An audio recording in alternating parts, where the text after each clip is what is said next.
near-death experiences. What are they all about? We're going to talk about that today on the show and more on Elevate with the wonderful Kristen Mismash. Hey, Kristen, on the United Public Radio Network. Stay tuned, coming up. Welcome to Elevate, the awareness shift, waking the quantum self. I'm KAren Swain, your host, and you're listening on the United Public Radio Network and the UFO Paranormal Radio Network on 107.7 and 105.3 FM, syndicated radio all over the world. Hey everybody, so great to be with you all again on Elevate, the awareness shift, waking the quantum self. And we've got our favorite gal online, Shirley. Hello. Hi, Shirley. We were chatting in the Inner Sanctum online chat group that we've got about all sorts of things this morning. This morning for me, afternoon, evening for people in Canada and the US, and midnight, probably midnight in Europe or the UK, at least 11 p.m. Yeah, today, near-death experiences. We're going to chat all about that. Kristen and I we've already started the conversation. How do you define them? What do they mean? What's the difference between a near-death experience and an out-of-body experience? Is there an exclusive club that people that have had them sort of feel like you can only have different experiences if you've had an NDE? Anyway, we've already discussed all that already. Welcome, Kristen. Great to see you. Hello. Nice. So this is going to be fun. This is your topic, right? It's one of my favorite topics. I've just been studying near-death experiences since I was a teenager. So, yeah, right. I'm excited. And Kristen was asking me, was it you that said that when you started your show, you noticed that when you had people on that had a near-death experience, you got a lot of more views than others? And I said, yeah, like over a decade ago on the show on ATP Media. I think one of the first people I had on the show with a near-death experience was Nancy Rhines. It might have been Natalie Sudman, actually. Do you remember Natalie? She was blown up in a bomb blast. Yes. And she had a near-death experience. Anyway, her and Nancy were one of the first. But Nancy, yeah, back then, the algorithms have changed and I'm getting no views on YouTube. Luckily, we're, talking to hundreds of thousands of people through the network, hopefully. But on YouTube, my views have just plummeted. I don't know why. But back then, within a few weeks or a couple of months, I had 60,000 views on Nancy's show. The station had only been going for a few years. Yeah. And I just went, whoa, what is going on? So what I noticed was that people are interested in this topic, like what happens when you die. And I had we had someone that, I won't mention any names, who was feeling depressed and wanting to exit the matrix. And she put into Google, what happens when you die? Better find out what happens when you die. If I'm going to go there, is there life after death? Another one, Sandra Champlain, who was a skeptic about life after death. And then she started researching and found out not only is there life after death, there's a whole different story. And she started her own podcast show, We Don't Die. Yep. But yeah, this person that was in our group Googled, is there life after? And she found my show and she heard me speaking to people that had near-death experiences. And she went down that rabbit hole and decided life was definitely worth staying and hanging around, and had a spiritual kind of awakening through listening to my shows and also listening to people who had NDEs. So what about you, Kristen? What do you love about NDE stories? Well, when I was young and I first heard about him, the very first time I heard about him, I was watching TV with my parents one night, kind of, snuggled up to my dad, and Raymond Moody was on a program like 2020 or 60 Minutes or something like that. And they were talking about these near-death experiences. And my dad goes, oh, that happened to me once. And I was like, what? Wow. And he said, he told me the story is how he had this shoulder surgery and he was sitting there talking to the anesthesiologist before going under, and he was getting his height and weight. And he said to the anesthesiologist, he said, look, I don't drink, I don't smoke, I don't take any medication. I'm a nice tall man, but be careful. And the anesthesiologist said, yeah, yeah, yeah. And my dad said he went under and he saw a tunnel and he went really fast and he saw a whole bunch of relatives on the other side. And they said, oh, it's so good to see you, but you're not meant to be here. You got to go back. And he said he went back through the tunnel and he woke up and he looked over at the anesthesiologist and said, you almost lost me, didn't you? And the anesthesiologist was like, what? How did you? Huh? And this was in the 70s. And that's my dad's story. He doesn't have all kinds of glorious and colors, but it just really opened my eyes to it. And then I really studied it because the religion I grew up in was very focused on the afterlife, and I wanted to see if they were right. So I was always looking for validation of my religious view of heaven. And I really saw it, but then, it just opened my eyes to everything. And I've studied it as long as I can remember. So, yeah. Right. Yeah, there you go. So when I noticed that the shows that were talking about the afterlife or near-death experiences were getting more traction, I started scratching my head thinking why. And that's because people were Googling what happens when you die. So who are the people Googling what happens when you die? Well, there's one category, which is my category and probably your category, people that are interested. Yes. People that are interested, and they're interested, but they don't actually know they're here to be spiritual teachers. They're on a spiritual path. They're here to expand consciousness. And so that interest catches them and they're like, oh, that's fascinating. Then there are people that want to commit suicide. And they're like, what happens when you die? And then there are people that are older that are thinking about death and they're like, what happens when you die? And I have to say that with a lot of shows, podcast shows and events and things talking about the afterlife, the predominant audience is an older audience, right? So so I've talked a lot about, I've done work with IANS, International Association for Near-Death Studies. I've helped with their conferences, and I'm on the board of the local Salt Lake City chapter of IANS, and I've been going there for more than 10 years. It's been around for 30, and the audience is predominantly more geriatric. There are a lot of older people, but we get a lot, it's growing, and we get a lot younger people more and more every time. So, and we get 70 to 120 or, so in person, and then we get a lot of people on Zoom. So it's big. Hi. Hello. Hello. Yeah, I've noticed, especially being an older person, that a lot of people looking for this information are getting younger now. They're not suicidal or thinking about death because they're older, but they are having spiritual awakenings and interested, or they're having spiritual phenomena, like they're having psychic abilities, like with the telepathy tapes. Yes. All the kids that are completely telepathic are chatting to dead people. They know about the afterlife. They're talking to aliens. Like they're in the conversation. They're going for it. They're having the. So with shows like the telepathy tapes, who is appealing to a more mainstream audience, it's waking them up to what happens when you die. Because the conversation of what happens when you die is not just for the old or people ready to commit suicide. Right. It is absolutely about who we are while we live, like who we are while we live. Who's that? Hey, Kristen. There you go. Park City is just 30 minutes from my house. So hello, Carrie Moore. We'll have to meet up. IANS meets on the 4th Friday of every month in Salt Lake. Come and say hi. So interesting what you were saying. Oh shoot! Now I lost my train of thought. What was the last thing you said about?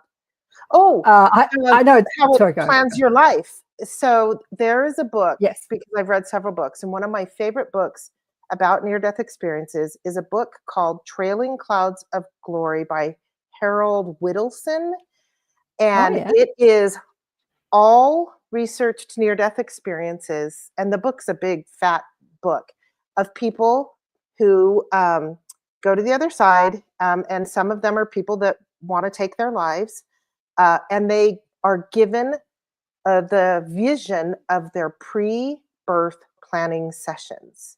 And nice. You've had this hard life, you don't want to be here anymore, and you've had all these challenges, and we sat you down and you chose these, and we said, oh, this is a lot. Are you sure you want to do this? Kind of conversations. Trailing Yeah. Clouds of Glory is a fascinating near-death experience book. Trailing Clouds of Glory, is that what it's called? That's what it's called, Trailing by Clouds Harold of Glory? Widdison. Hmm. Oh, cool. Oh, Hmm. thanks for that. Yeah, Yeah. pre-burn planning sessions. You know, the one, I remember Yvonne Ballard, she was another one. I've got some favorites. I was just looking on my website. I put in near-death experience or NDEs. Like I've spoken, because I've been doing the show, I don't know, for about 15, 16 years now. Oh, 10 here. And I've spoken to a lot of people who had near-death experiences, and I don't remember all of them, but some stand out.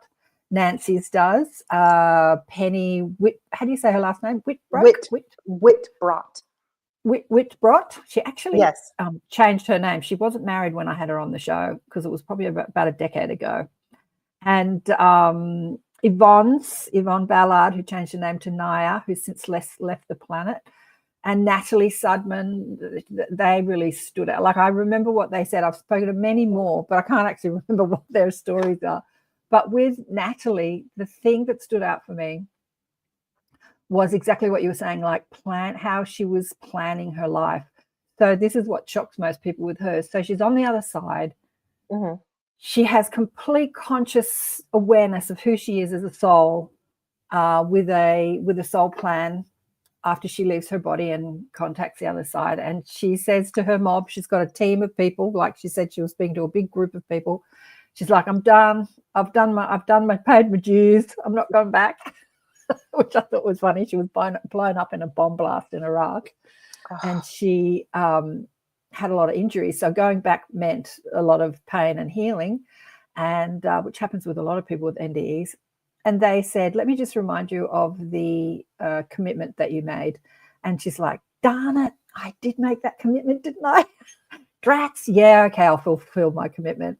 And she's over there with who she calls a buddy, like a spirit guide or another being that is not physically incarnated, or maybe they are, but she's with them, like with that aspect of them that is not physically incarnated.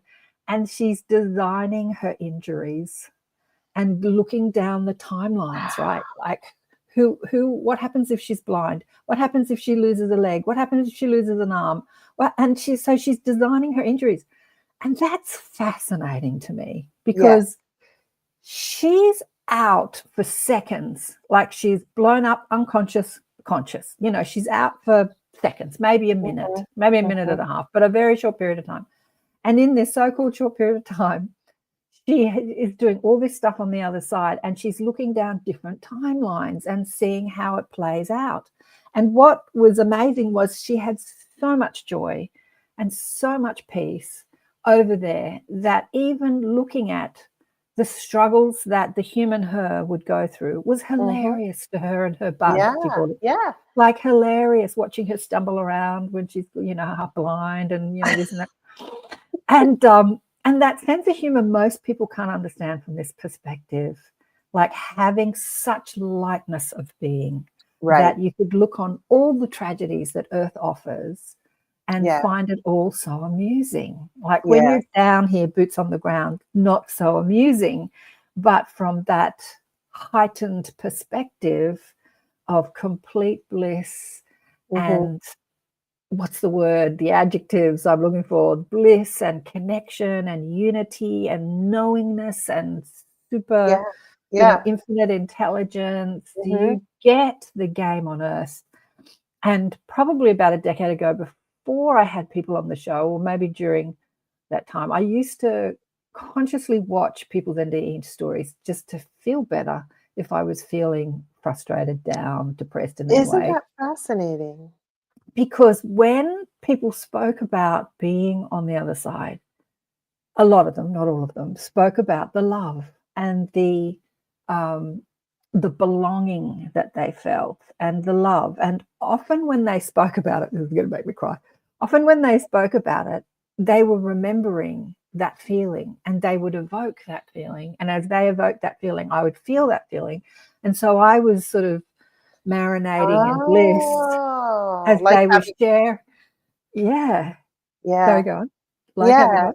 Yeah, no, I just think, just sharing that, like having a shared experience, like really, man, you're empathic, Karen. Oh, we all are. We all are, we really. all are. We all Yeah.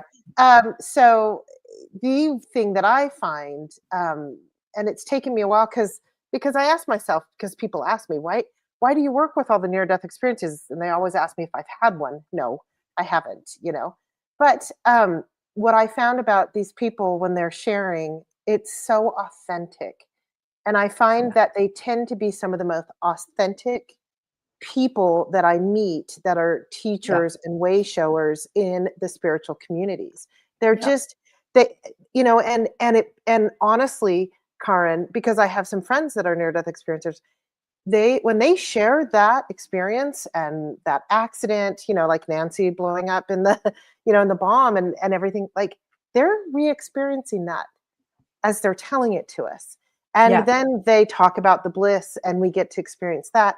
And then sometimes they'll go into the after effects of, growing up or waking up in complete pain, or, their families don't believe them, or they end Mhm. up, being labeled crazy and, dishonorably discharged from military service. Like, Mhm.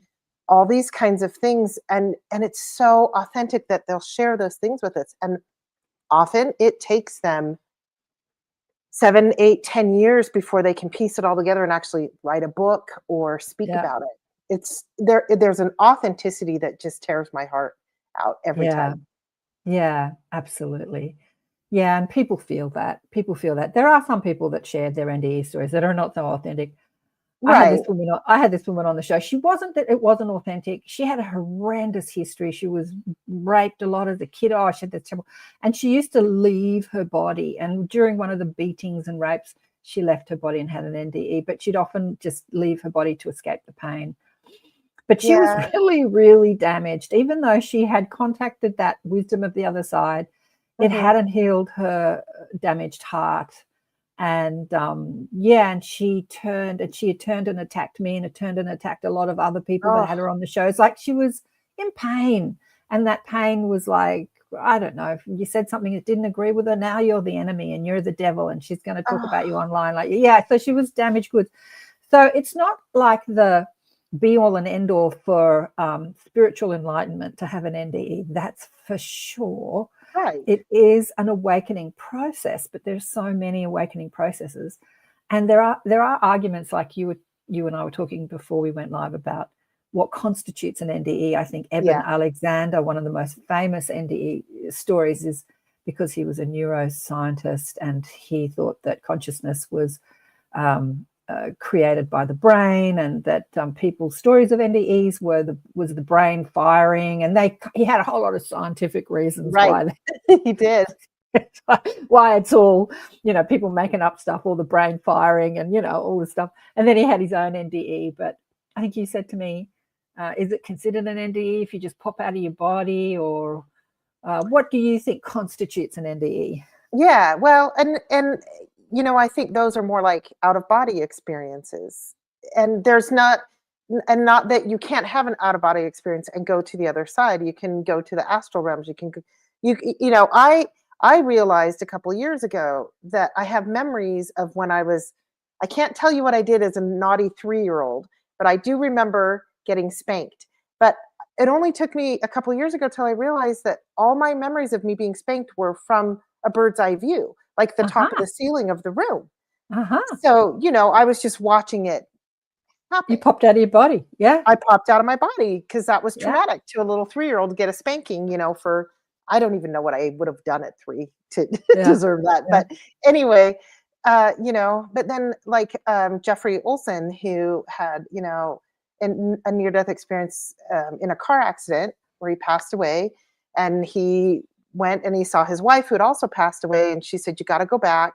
You got to raise our son so that he's not an orphan." And it's a beautiful story if somebody has time to check Jeff Olson's out. But had that, which really was that he died and he left his body. But then he carried on to have an experience where he was in the hospital, and he was tootling around the hospital and experiencing all of the people around him. But he wasn't declared dead. He was on life support and he was there. So Yeah. but he had beautiful experiences. Well, I've asked my mom about what constitutes the difference between an out-of-body experience, an NDE, a spiritually transformative experience. And you know what they say? You know, they laugh. They Yeah. totally laugh. They say, we find it amusing, you humans trying to define, non-physical experiences from your physical mind perspective and putting it into categories and defining it and saying, this is an NDE, this is not, this is an OBE. This, if you had talked to a spirit guide, then you had an NDE. If you didn't, you were just in the void, then it was, like they think that's hilarious. Yes. But what they do applaud is that we're up for it and that we're having them and people are paying attention. And it is a part of the shift of the conscious awakening plan to awaken people through humanity. And we've come up with the definition of what it constitutes an NDE and what constitutes an out-of-body experience. If you've had some sort of trauma where you've been hospitalized and your heart has stopped, or you're in a coma, or there's some sort of trauma where the body is breaking down, not necessarily dead, because Anita Morjani, who had an NDE, she was in a coma, so her body wasn't, dead, her heart Right. didn't stop Flat or her line. brain didn't. Yeah, exactly. But that still constitutes an NDE. That's what we call NDEs. But Right. in truth, an NDE, an out-of-body experience, or even dreams where you're hanging out with relatives in the afterlife, it's all the same thing. It's us refocusing on our spiritual, for a better word, perspective rather than our physical life perspective. So why do people go through so much trauma? Why be blown up in a bomb blast and Nancy Ryan's hit by a truck and 24 bones broken in multiple places? Like, why so much trauma to wake somebody up? Again, this is what the guides say. And they said it during the Charlie Kirk assassination. That trauma gets our attention, right? When someone's senselessly killed or senselessly hurt, bone up. And the whole point of getting people's attention is to spread this message. Yeah. So if Nancy Rhines, who was a skeptic or an atheist, she called herself an atheist at the time, a scientist, said, gee, I had a dream last night that I was with my dad in the afterlife and I spoke to a spirit guide and she gave me the meaning to life on earth and what love's all about. People will go, that's nice, Nancy. Go away. That's nice. Leave me alone. Yeah. But being hit by a truck, stuff, the rods in her spine, 24 bones broken in multiple places, and then coming out and saying, I died and I spoke to my guides in the afterlife and, I'm no longer it gets people's attention. They believe you. It does. They believe you, right? Yeah. Like Eben, I so honor the people that and Natalie that choose to be blown up in a bomb blast, that choose to get meningitis and die in hospital and have no brain activity. That's what happened to Eben. Mm-hmm. Because the whole premise of the scientific narrative was that, it's neurons firing in the brain that's giving you the phenomena. But when there are no neurons firing in the brain and you're hanging out with guides on the other side and feeling love and feeling bliss, then that story doesn't hold up. But he had to go through such trauma to bring that story to humanity. So, you want to honor those people who say, yep, I'm up for that. I'm going to awaken humanity by being blown up in a bomb blast, hit by a truck, meningitis. Even Yvonne Ballard, she was, again, one of my favorites. She's in my book, Awakened by Death. I've got quite a few. Where's my book? Let me pop the book up. Where are you, book? Put it Where up there. Are you, book? Pop up the book away. Yeah, what was Yvonne's story? So Yvonne was a nurse and she died. She got very sick and died. And I loved her story because it was really expansive. She saw herself as a point of consciousness. So she didn't identify with being the body at all. So she wasn't in an astral form, in a sort of city like a Gladia, or hanging out with dead relatives, or hanging out with angels or spirit guides like a lot of people, or in the void, as many people go to, like Penny before she had her other experiences was in the black void first, and Claudia, when she died giving birth to her daughter, she was in the black void. So Yvonne was a point of consciousness, a bit like Virginia Drake, who I had on recently. And from that perspective, she knew she was one with everything, and she could explore anything. She said, if I wanted to look at the nucleus of an atom, I could go inside an atom and be inside the atom as a point of consciousness and see how energy works inside an atom. If I wanted to pull back and see the universe or the multiverse or the multiverse, I could do that. I could go and be inside the leaf of a tree. I could be inside a bird body or just that point of consciousness that had the freedom to be anywhere. It just like, whoa, that when she was telling me that, I'm just like, whoa, the expansiveness of that. And that's not just her, that's all of us. Like, that's who we are when we're not confined to identity. We're not confined to identity of who we've been in lives, whether lives on Earth as humans or trees or mountains or planets or ETs or animals. We're not confined to our astral form or our etheric form. We're just this point of light, this infinite point of consciousness that can zoom around the cosmos, the multiverse, the universe, and be and explore and go anywhere. And that was like, I was like, wow, I was really blown away by Yvonne. She explored time, the meaning. Reread that. Well, actually, she doesn't go too much into it in her chapter. I asked her to write the chapter for the book.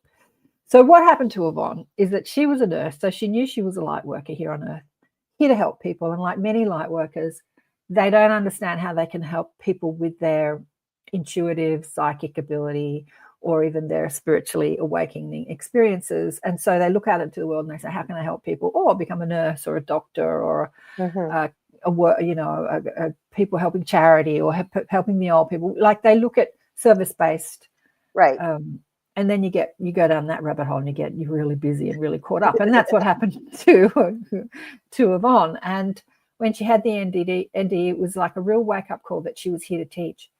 So after coming on my show, she really took that on and she started teaching and teaching and teaching. And so, what to eat, she started to sort of become this holistic teacher, talking about spiritual practices and physical practices. And that's where she goes in her chapter. She tells you what to eat, and she doesn't really go, which I asked her to write about her NDE and life on the other side. And she did a little bit, but she was more sort of teaching. She had this impetus to really teach. And I loved that. She would just get these downloads, all these thoughts, as I do. And she'd just pick up her mobile phone and start talking into a mobile phone and then pop all these things up online, because all this information was just coming to her all the time. She was just really open. Wow. Yeah. Bless her heart. It's fascinating how different people's near-death experiences are. And, I was reading something or listening to something, and it was a little blurb describing them. And this person said, well, they go down a tunnel and they see relatives, and kind of like how I described my dad's. But what I have found is that's so few of them, because sometimes people just automatically wake up and they're in that void and that loving, unconditional void. And who was I talking to? I think it was you. And the void is more oneness. And some of those that have those experiences where they see their relatives or they see their guides and they're said, you chose this. That's more of an individual situation, where the void is more the oneness. But there was a man who came to the local IONS. I wish I could remember his name right now. And he had 2 near-death experiences from like accidents, like falling off a ladder or something like that. And both times he came up out of water, not through a tunnel. He came up out of water and experienced, his guides or loved ones. And then each time he was shoved back into the water, but pushed back into the water, and then he would wake up and he was back in his body. And I asked him afterwards, when I went up to him, I said, was that like them shocking you with the paddles? And he goes, Oh, yeah. Actually, it was. And Wow. it's so, but I mean, he clearly had a near death experience. And so everything, it's just all so different. It's all so different. And they're all valid, whether it's just out of body, near death. And I think I heard somebody say that Raymond Moody, who coined the term near death experience in his book, Yeah. you Mm. know, Life After Life, in 1975, that he kind of wishes he could go back and change that, because it's not even the perfect description for what it really is, you know, because you Yeah, do but die. it might not be the perfect description, but it's working. You know what It's I mean? Like working. it's Yep, working. It's very true. working. People get it. NDE, near death experience. People got it. You know, they latch onto it. Hmm. Everyone's got a different experience about it. As I said, we were talking about the NDE club, and you know, only if you've had a near-death experience do you have the special gifts that you get from having a NDE. And I was saying to Christy, we were talking about this before, so we already had the show before the show. In the 10-minute conversation we had, like, I really think that's not right, because I've never had the classic definition of an NDE. Although all of us are out of body at night, hanging out with our spirit guides, we could be a point of consciousness zooming around the universe. We could be with our angels. We can be with our spirit guides. We can, you know, reemerge with our higher self. We can do all that, and we do it every night, every single night. Why is it so different to an NDE? Because we don't remember for the most part. And the people that have NDEs, or spiritually transformative experiences, or conscious out of body experiences, the only difference between them and us is they remember and we don't. Like, we just don't remember. We're under the veil of forgetfulness, or the river of oblivion, as it's Yes. been coined. But Yeah. now I've lost my train of thought. What was I going to say? Just We're how talking about. different they are, and how. Oh yeah, they're designed for each person. So people come in with a mission or a soul plan to speak to a lot of people, to write books, to speak on stage, like Nancy and Penny and Eben Alexander and even Natalie Sudman, many of the near-death experts that have become famous, Howard Storm, and some people have them more for their own personal experience, and a lot of people online, like, are you saying, Wellwood, Shirley, that you had one? She says it left her spooked. Oh, sorry, I missed that. And Alison says she's had one. And is not like other people's, but I respect other people's experiences. And yeah, and so they're designed specifically by you. What was that one that you brought up just then, Kristen? Was that Alison? Allison, yeah, and it said, I did not go through a tunnel. I went straight to an all-knowing sea of gold and Oh, colored ocean, then nice. elsewhere. And I Yeah. was dead off on and off for 7 hours. Wow. Wow. I think you got to get Wow. her on the show. Who's this? Yeah, Alison, have you ever shared your puppy? But you know, not everyone has No. an agreement to share them publicly. And like Howard Storm, he went to a hell experience, and then religious people say, "See, there is hell," because there are a lot of spiritual people. Well, I don't know, what do you call us, New Agers or conscious Yeah. people, who say there's no such thing as hell, there's no such thing as hell. But there are people who have hellish experiences. But Yeah. then those experiences are specifically designed by their higher self to be an awakening process. And for Yes. Howard, his hell experience was because he was pretty much an atheist. And then he finds himself in this horrible condition where he's being beaten up by, I don't know how you can be beaten up when you're not in a physical body. But anyway, he's in some astral form where he believes he's in his physical body. It's like those dreams, and you wake up in the morning and you think, oh my Yeah. God, I thought it was real and it was a dream. So you understand that you're in a reality which you believe is a physical reality, and he's being beaten up, and then he cries out to a God he doesn't believe in. So Hmm. that point was that what he needed to do was to reach for something he didn't believe in. And I believe that his higher self, or his guides, or his team gave him that experience so he would reach himself, you know, like from that conscious decision to Yeah. touch something that was beyond the logic mind, that God he didn't believe in. And he said, Yeah. and a lot of people say this when they have these hellish experiences, that as soon as they think of Jesus or think of God or say, help me to my angels or spirit guides or God or somebody, as soon as they ask, they're pulled out of the negative experience and they cross over to a more blissful experience. So a lot of NDEs are designed, okay, the guides are saying not a lot, Karen, all of them are designed specifically for the person. Thank you. They love correcting me. Specifically for the person, but also for the message that they bring. And Howard's message, he attracts a lot of religious people because he's a pastor.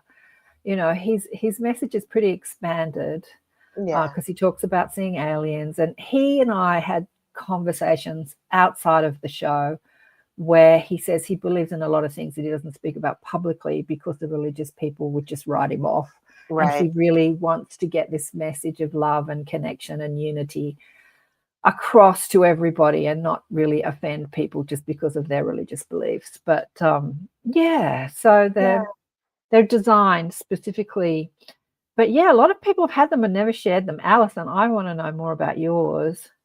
What are you saying here? She's not ready? Not sure that I'm ready for camera just yet. Yeah. I know. Hi, Diane. And Shirley, you've had one. I see a sequel to your book, Karen. Book loaded, rooted. Yeah.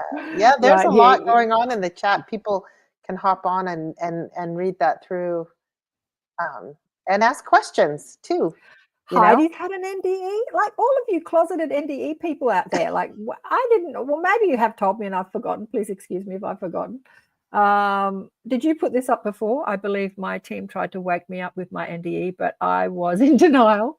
So they had to get creative by putting numbers in my space, and we all laughed. Lol. I don't get that. What do you mean? Yeah, the numbers. That's interesting. I wondered. What's that mean?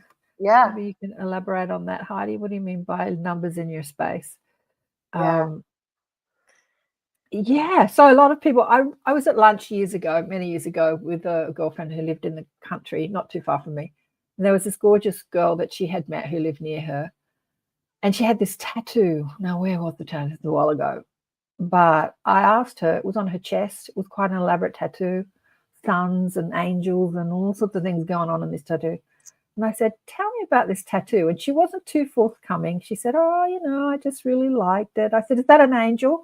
Yeah, that's an angel. And I said, what's all that energy around the angel? She's like, she was like really reticent to say anything. I said, you've had an NDE. And she looked at me. And she's like, yeah. But she didn't know she could talk about it to anybody. And if she did, they'd think she was crazy. But she had this huge tattoo, just like depicting her NDE, and she's like, yeah. And I gave her the permission to talk about it, which was such a cool feeling, right? When people think. Well, and that's what organizations like IANS do, is they work to make it so people can talk about them. One of the founders, and she passed away a couple of years ago, Diane Cochran, she was a triage nurse during the Vietnam War. And she would go out into, the front lines and be bandaging up these boys.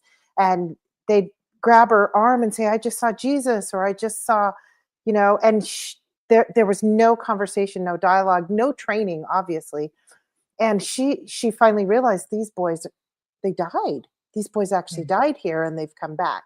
And, in places like the military, that's a place you would not wake up and start talking about those things. And so she was one of the founders of the International Association for Near-Death Studies, because and they have a huge chapter and arm that's all military people to help with that.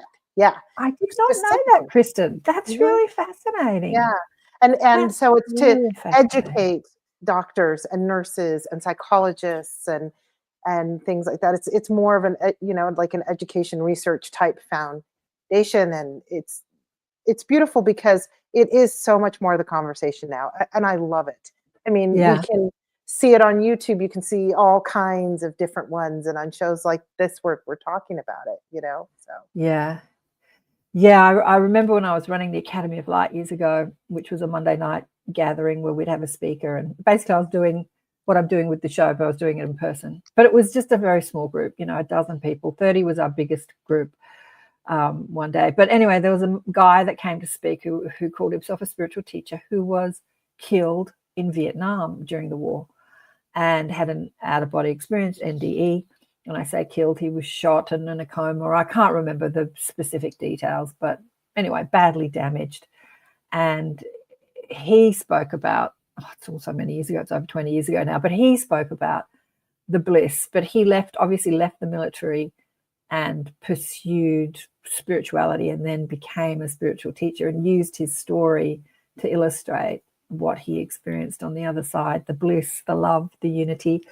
Somebody sent a video in the group this morning. Who was it? Was it Brad? No, it was Sarah. I can't recall. Anyway, of Darius Wright. She's all over the internet. And I said a friend of mine used to live near him. I don't know if he still lives down there, down the coast, and she used to see him on the beach and chat with him. And I asked him to come on the show, but he never got back to me. But he was talking about fear, and he was saying he's a conscious astral traveler. And he was talking about the love on the other side. And he said something I didn't agree with, because the reason I wrote my first book, let me just plug the books, plug away, Return to Love, the fastest way back to spirit is through death, but we don't have to die. Love will get us there. Yeah, I mean, the whole premise of that book is to return to love while we're still in the body. Like, we don't have to die to return to the love. So a lot of people say who've had I felt a love that we can't experience here on earth. And I think to myself, it's not we can't experience it. It's that we don't allow ourselves to experience it, because we're so caught up with our negative thought forms. Even people who've had NDEs, they feel like no one will understand me. People think I'm crazy. I'm alone in my understanding. I can't talk to anybody about it. All those thoughts keep us locked in a prison of negativity, which doesn't allow us to feel that expansiveness, that love, that belonging, that unity of who we truly are. Yeah. But the whole point of having the physical experience is to swim through the density, to dance with the drama, and return to love while still incarnate, while still in the body. Yeah. And when we finish this incarnation, we understand that that's why we came. We didn't come to leave the body to feel love. We came to bring love into the body. Mm-hmm. And then as we evoke it in ourselves, we spread it around, like I was saying to you, when I was listening to people speak about the love they experienced on the other side, and they would remember it, they would feel it, like that love was just emanating out of them, and I would feel it. And that's what we want to do. We want to spread more love in a world that is so marinating in hate and fear. Yeah. And I think that's the point of the near-death experience, the spiritually awakening experiences, is to remember the love that we are and spread it around. But as so many of us do, we come up with reasons why we can't, because we feel not understood. Right. We feel alone in the world. People call us crazy. We're engaging in ideas and understandings that keep us locked away from the love of who we are. Yeah. Well, and these people that go through these harrowing experiences where, I've noticed a few people that kind of follow around, think, they kind of glamorize it and think it's so cool. But, these people have gone through horrible harrowing experiences. They also are left with physical ailments that last the rest of their lives. Mm-hmm. And also, not only that feeling of not feeling like they can't share it, it's very common for them to go through long bouts of depression. Why didn't heaven want me? Why was I kicked out? And that's the negative embody thing that hits them, and it's so tragic. But for them to be brave and to share and to stand up and then to teach us what they know. And then I'm always fascinated with, so how did that change your life? What do you do today, 20 years later? And, teach me that. Claudia Edge, her near-death experience, she is not quite that long, but it opened her up to teaching. And so she always she has these books called like Teachings from the Edge, because she gets taught now all the time by other beings or loving family members because she's open to that. And Yeah. and so I mean her information and what she has to share is expansive and beautiful. But Yeah, Claudia was on the show recently. I got her back on the I show. I don't know if know. you saw it, but yeah, like she had an NDE where she experienced the void, like Mhm. Penny Whitbrow. She went Whitbroad. into that dark Whitbrow. She went into that dark place, and when Penny was in the dark place, she was really scared, being in that nothingness of just blackness. And then again, a bit like Howard Storm, when she started to ask and reach mentally for something else, that the darkness disappeared. But I don't think Claudia's darkness was a horrible place. It was she was in a warm, comfortable place. She was warm and comfy in this dark place, but she knew she was out of body. But yeah, she came back in, and she was indulging in negative thoughts when she started listening to other people's NDEs. How come Yeah. mine isn't as extensive as theirs? You know, Right. comparison. What does somebody say? Right. Comparison. Yeah. Comparison is the thief of joy, is an It expression that is. someone It came up is. with. So she was correct, but she turned that comparison into something more. Like her guide said, okay, you want something more, you're gonna go to spirit school, and we're gonna Yeah. allow you, like Yeah. we're all in spirit school every night, right? We're all in spirit every night, but we're going to allow you to re-enter the physical incarnation with memory of our teachings, and asking you to write it down and put it in your books. And that's what she did. And so she turned the negative into the positive, which we have the ability to do. But what's something else I was going to say about NDEs? People say, oh, I forget, because I'm trying to get back to Heidi here. Numbers. My journey started, Heidi says, with numerology. I couldn't deny the fact that I was noticing numbers, and I laughed at the fact because I was never really into schoolwork, analytical, so I laughed at myself every time. I talk about numbers. I was so curious and super focused on it, found numerology and angels, then light workers. Yeah, is Yeah. that how it all started for you, Heidi?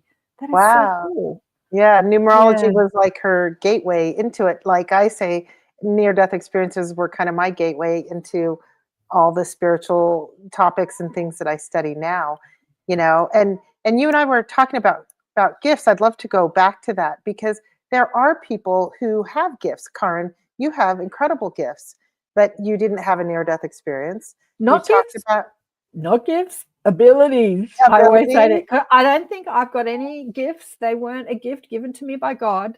There are our natural, innate human abilities that we can ignore or expand Yeah, depending on our focus. So gotcha. we're living under the veil of forgetfulness, swimming in the river of oblivion, or whatever you want to Mhm. call it. But we have the opportunity to awaken. And this is something my NDE, but I'm just getting back to Alison here. 3D is crushing after NDEs. That's Yeah, something that a lot of people say. Yeah, that's what we were talking about. They've experienced bliss, and then they come back into their negative thought form. It's not like we're coming into a matrix that is designed with negativity. It's the beliefs that we're engaging in. And so a belief like, 3D is crushing after the bliss, I feel that, again, that doesn't feel good. Like, I don't want to be here. A lot of people say I was forced to come back. I think your dad or lots of other people yeah, say I was forced to come back. And something my guide said to me, that never ever are you forced to come back. That is an right, idea of the ego mind that thinks that it's not powerful, because the ego mind is there to separate you from your power, or you right. from love, or you from God. I mean, it's a beautiful part of what the experience of being human. But it's that ego mind that says I was forced to come back and I don't want to be here. And that's just a huge thought form in the spiritual community. I don't want to be here. So people learn about the bliss and the love of who we are on the other Yeah, side, or, when we're outside the body. And then they live inside the body, their physical life, wanting to be somewhere else. Like, that's hell on earth. That's yeah, torture. Like, yeah. being here and not wanting to be here, that's torture. And that thought locks you out from your connection to the love. Like, if Gotcha. you're in that place of, I love being in this physical body, old, fat, wrinkly, and all, sick, in pain. I love it. Thank you. My gratitude will Yes. open the door to reconnect to the love. But what was I going to say? I keep losing my train of thought. What were you talking about before I got into that? I don't know. Do you have to do a station ID? Are we in trouble? Station ID. With 10 minutes of the show left. Let's do station ID. You're listening to Elevate Consciousness, the Awareness Shift, Waking the Quantum Self with Karen Swain and Kristen Mismash. Today we're talking NDEs, and we are on the United Public Radio Network and the UFO Paranormal Radio Network. Syndicated radio all over the place, coming out of New Orleans and the Gulf Coast on 107.7 and 105.3 FM radio. I don't exactly know how it works, but apparently hundreds of thousands of people are tuning in. So I want to say hello to you all. It's only a small group online or in the chat anyway, about 15, 20 people in the chat. What is Heidi saying here? I've been saying since I was 12 that I will live through the catastrophic world changing events. I knew I came here for something. Wow. Yeah. And Alison is saying, I chose to come back, but the bliss, what's that say? Accentuates the Negative at first. I think those are typos. Right. But the bliss, you chose to come back. But again, a lot of people say, what's Mish saying here? Hell is what we live every day on earth. We experience all the emotions here. Yeah, I don't know if you want to call it hell, but you could call it hell. And again, getting back to Natalie and her bliss and joy at designing her injuries from that perspective on the other side of being in such bliss and thinking that everything she designed was funny. Like from that perspective, you don't see this experience, no matter what we go through, as hell. Right. But can we embody that perspective while in the body? Like that is the point. This is the reason why people are dying in bomb blasts, getting hit by cars, getting poisoned. I think Howard was poisoned, dying in hospital. This is the reason that all these people have designed their life to wake us up to the bliss of who we are and to enjoy our lives while we're embodied. And I think we have to honor them by loving life. That's the message they're bringing. That's the message they're bringing, by loving life and not feeling like, get me the hell out of here. Because there are all these people going through all this trauma to bring a message of love. And really, that's Nancy Rhines' message. Like, I loved having Nancy on the show, bringing that message of love. And for us not to misinterpret it and say, love happens in heaven, not on earth. Like, love happens on earth if you will allow it. If we can allow it, love happens on earth. Yeah. I often think, am I a spiritual being inhabiting a body, or am I, a body inhabiting a spiritual being? But it doesn't matter. My spiritual being comes from pure unconditional love, whatever that is. And so I am unconditional love all the time, and I to live in gratitude or make it fun or funny and bliss helps me to remember that and to be that out in the world, and then know that that's what everybody is. Right? Yeah, that's what everybody is. Yeah. So that's a lot of the things that I learned from these near-death experiences and studying them for so many years, is that unconditional love that is all, I don't have unconditional love for you. I am unconditional love, and so are you. That's how I feel. Yeah. Yeah. I remember we had Kat on the show. We were talking about love, and I was trying to get the message across that she said, when am I going to meet someone to love me? And I said, this is the mistake we make as humans. We feel the lack of love because we're believing our stressful thoughts. And then we look for love in all the wrong places. We look for it in the lover. If somebody loves me, then I'll feel loved. But, the NDE experience, or the spiritually transformative experience, is you are love. I mean, that's something we discussed at length with Nancy. She said the matrix of life, not just physical life, but all life. She says the substance of the universe is love. Love is not an emotion. Love is the meaning to everything. Love is the architecture of all of it. Like Esther Hicks from the Teachings of Abraham says that we come from a world of pure positive energy. There is only one source. There's no source of evil. There's only one source, and it is pure positive energy, or love. It is the creation of everything. So if it's the matrix that creates this 3D world, 4D world, 5D worlds, all the dimensions, yeah, we're not looking for love. We are love. Can we reconnect, remember, become re-aware of the love of who I am? And then you stop looking for it, and you start sharing it. And when you share it, you attract it, right? When you share love, you attract love. And two lovers come together, loving all over each other, and that creates even more love. And it's a blissful, ecstatic experience, whether it's with your cat or your lover, your dog, or your children. Love is love. People say there's romantic love and then there's this, but there aren't different loves. There is only love, and it's like what we do with the love. Like we either romanticize it, or we make it about being a mother or a father, or we make it about being a pet owner or a horse owner, or whatever we do. Or we love our work, but love is love. Can we be that love instead of looking for it? And that changes the game here on earth when we stop looking for it and start being it. Yeah.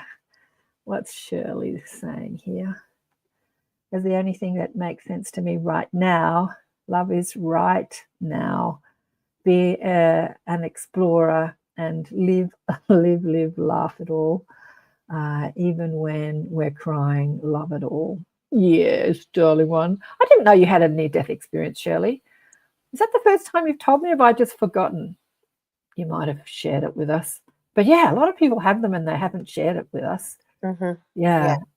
Have you ever had, because I've had an experience of an out-of-body experience during a nightly dream. People pay no attention to it. I talk about it on podcasts endlessly, where I'm moving through dimensions. I'm in a school on the other side. I said, how do I move through different dimensions? And the teacher shows me, and then I'm hanging out with Shirley MacLaine, and like a whole lot of stuff happened, and I've shared it, but I wasn't hit by a truck. I wasn't injured. I didn't have any scientific proof that I was out of my body.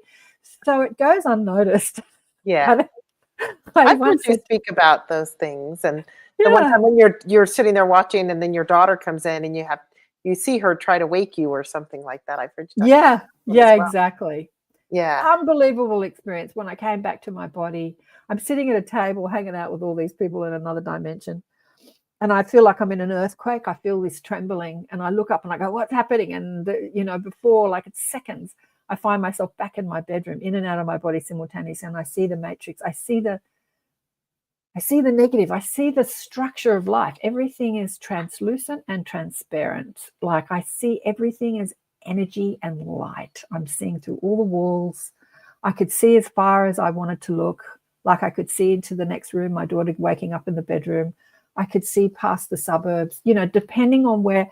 And this is the message that they gave me. Thank you. I was trying to say it before, but I forgot, dropped out of my head. I said to my guides after that experience, I didn't travel anywhere. A lot of people, when they have NDEs, say, I went through a tunnel and I was traveling as fast as the speed of light. You hear that. They were traveling. I didn't travel anywhere. I didn't feel like I was moving from one place to another. I was just there, with thought. I was there.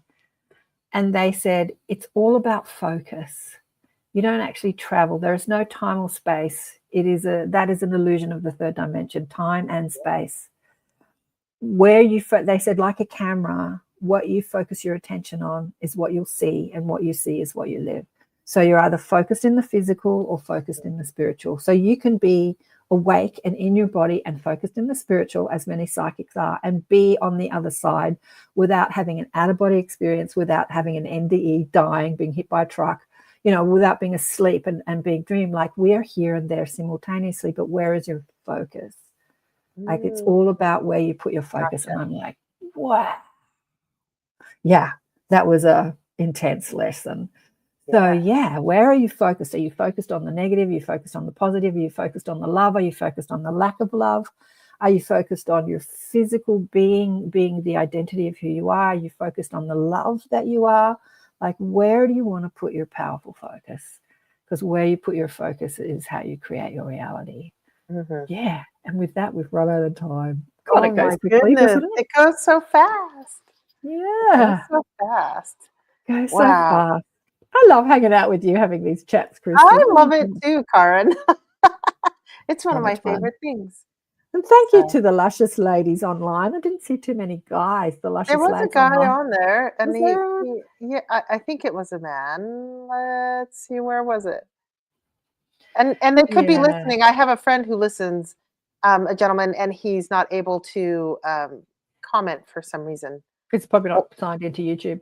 yeah, But we've and run out of also when time. they're on their phones, sometimes it's We've harder. hit the hour. We'll do it again next week. Kristen will come back. Tell me what you want to talk about next week. We could expand on this topic because it's a cool topic.